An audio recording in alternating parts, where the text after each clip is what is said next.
గెలుపు దిశగా Teenmar Mallanna graduate MLC ఎన్నికల్లో కాంగ్రెస్ అభ్యర్థి ముందంజ ఫస్ట్ ప్రియారిటీ ఓట్లతో తేలని ఫలితం కొనసాగుతున్న రెండో ప్రయారిటీ ఓట్ల లెక్కింపు మల్లన్నకే గెలుపు అవకాశాలు ఉన్నాయంటున్న విశ్లేషకులు. ఇక ఓటమి భయంతోనే బీఆర్ఎస్ నిందలు అధికారులపై ఆరోపణలు అబద్ధమని చెప్పేసి తీన్మార్ మల్లన్న అంటా ఉన్నారు. 100 కోట్ల రూపాయలు పెట్టి అక్రమంగా గెలవాలని చూశారని ఫైర్ 100% 100 కోట్ల రూపాయలు ఇంకా పైగానే పెట్టినట్ట. పెట్టేసి అప్పుడు పల్లరాజేశ్వరరెడ్డి దొంగ ఓట్లు అవి చేసిండు. తర్వాత ఇప్పుడు కూడా పైసలు పెట్టి కొంటే కథమిగా పట్టభద్రులు మా వైపే ఉంటారని అనుకున్నారు. కానీ పట్టభద్రులు మేధావులు వాళ్ళు, తర్వాత విజ్ఞత కలిగినటువంటి వాళ్ళు, ఎవరో కొంతమంది అట్లా వేసి ఉండొచ్చు, అది కూడా జరుగుతుంది. కానీ 100% ఎవరైతే నిజాయితీగా ఉన్నటువంటి వాళ్ళు ఉన్నారో 100% తీన్మార్ మల్లన్నకు ఓటేసిండ్రు. కాబట్టి 100% గెలుస్తున్నాడు, దాంట్లో ఏం తేడా లేదు. ఇక ఆల్రెడీ ఫస్ట్ ప్రియారిటీ ఓట్లు ఆటోమేటిక్గా 18,600 పైచలకు ఓట్లు వచ్చేసినాయి, అంటే మెజారిటీ వచ్చేసినాయి. కాబట్టి ఇంకా టెన్షన్ ఏం లేదు. ఇక చదువుకున్న వాళ్ళకు ఓటేయరాలే, చూడరు ఎంత దారుణమో చూడరు. ఇక ఇది ఏమనాలో అర్థమవుతలేదు.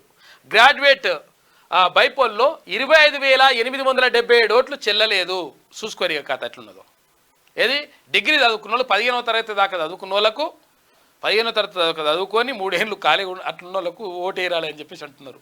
ఓటేయరాలి అది అమితాభిమానమో తెలియదు. కానీ అమితాభిమానం కూడా అంటే నేనేమంటున్నానంటే కొన్ని విషయాల్లో మనం నిక్కచ్చిగా ఉండాలి. ఇప్పుడు అభిమానం ఉంటూ ఉంటుంది. ఇప్పుడు నేను ఒక్కరిని రాస్తే ఏమవుతుంది, జై తీన్మార్ మల్లన్న రాస్తే ఏమవుతుంది, లేకపోతే 7200 రాస్తే ఏమవుతుంది అని చెప్పేసి చాలామంది టిక్కులు కొట్టి పాడారు. ఈ టిక్కులు కొట్టిన వాళ్ళు అందరూ కూడా ఫెయిల్ అయిపోయినాయి. తర్వాత 1 నెంబర్ వేయకుండా 2 నెంబర్ కాడ 2 నెంబర్లు వేసిరంట. అట్లా కూడా ఫెయిల్ అవుతాయి. ఎందుకంటే అది ఒక క్రమ పద్ధతి ఉంటుంది, ఒక లెక్క ఉంటుంది దానికి. కాబట్టి కొంతవరకు మీరు అవగాహన తెచ్చుకొని ఉంటే బాగుండేది.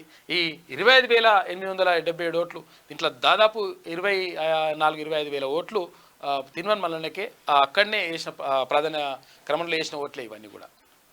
ఇప్పుడు ఒకవేళ ఇవన్నీ కూడా చెల్లుబాటు అయ్యింటే, వీళ్ళన్నీ కూడా కరెక్ట్గా పడింటే ఆటోమేటిక్గా ఫస్ట్ ప్రియారిటీనే, తర్వాత ఆటోమేటిక్గా ఈ పాటికే తీన్మార్ మల్లన్న విజయం ఖాయం అయిపోయింది. తర్వాత ఇప్పుడు సంబరాలు బింబరాలు అంత ఉంటుండే లెక్క. ఇట్లా ఏ కురుబాయ్ అని చెప్పేసి పదే చెప్పినాం మనం. అరే 2 నెంబర్ పక్కన ప్రయారిటీ పక్కన 1 వేయండి అన్న, 1 నెంబర్ వేయండి, ఇంకేం రాయకండి, 1 అని రాయకండి, ఓఎని 1 రాయని రాయకుండా అంటే ఇవే వేసిండ్రు అంతా. జై Teenmar Mallanna, I love you Teenmar Mallanna, ఏది తర్వాత ఏది 7200 ఆర్టీఆర్, లేకపోతే కేసీఆర్కు మొగడు తీన్మార్, ఇట్లా మిండడం రకరకాలుగా ఇష్టం వచ్చినట్టు కథ ఉన్నది అంతా కథ.